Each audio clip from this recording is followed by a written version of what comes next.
தமிழகத்தில் பல்வேறு பகுதிகளில் நடைபெற்ற செய்திகளை சுருக்கமாக பார்க்கலாம். தருமபுரி மாவட்டம் பாப்பிரெட்டிப்பட்டி ஜீவா நகரில் வசித்து வரும் மணி என்பவருக்கு சொந்தமான 2 ஏக்கர் நிலத்தில் பயிரிடப்பட்டிருந்த கரும்பு பயிரையொட்டி தாழ்வாக காணப்படும் மின்சார கம்பிகளின் உராய்வினால் தீ விபத்து நேரிட்டுள்ளது. இதில் சுமார் 1.5 ஏக்கர் பரப்பளவிலான கரும்பு பயிர் எரிந்து சேதமடைந்தது.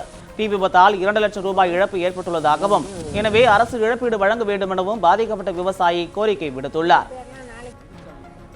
நீலகிரி மாவட்டம் குன்னூர் சிம்ஸ் பூங்காவில் உள்ள ருத்ராட்ச மரங்களில் அரிய வகை 5 முகம் கொண்ட ருத்ராட்சைகள் அதிக அளவில் காய்த்துள்ளன. இந்த ருத்ராட்சைகளை நேரில் பார்த்து செல்வதற்காக சுற்றுலா பயணிகள் மற்றும் சிவன் பக்தர்கள் அதிக அளவில் சிம்ஸ் பூங்காவிற்கு வர தொடங்கியுள்ளனர்.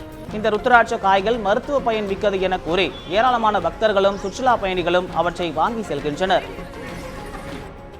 நீலகிரி மாவட்டம் உதகையில் நடைபெற்ற தென்னிந்திய தோட்ட அதிபர்களுக்கான 123வது மாநாட்டில் தமிழ்நாடு, கேரளா, கர்நாடகா மாநிலங்களைச் சேர்ந்த 800க்கும் மேற்பட்ட தோட்ட அதிபர்கள் கலந்து கொண்டனர். ஜிஎஸ்டி மசோதா அமல்படுத்தப்பட்டிருப்பது தேயிலை தொழிலுக்கு சாதகமாக அமையும் என இந்திய தொழிலாளர் மற்றும் வேலைவாய்ப்புத்துறை செயலாளர் சங்கர் அகர்வால் தெரிவித்தார். விருதுநகர் மாவட்டம் ஸ்ரீவில்லிபுத்தூர் மேற்கு தொடர்ச்சி மலைப்பகுதிகளில் 4வது நாளாக பரவி வரும் காட்டுத் தீயை அணைக்கும் முயற்சியில் வனத்துறையுடன் இணைந்து தீயணைப்பு துறையினரும் ஈடுபட்டுள்ளனர். இருப்பினும் எரிந்து வரும் தீயை விரைவில் அணைக்க போதிய வசதிகள் இல்லாமல் வனத்துறையினர் அவதிப்படுவதாக ஸ்ரீவில்லிபுத்தூர் பகுதி மக்கள் தெரிவித்துள்ளனர்.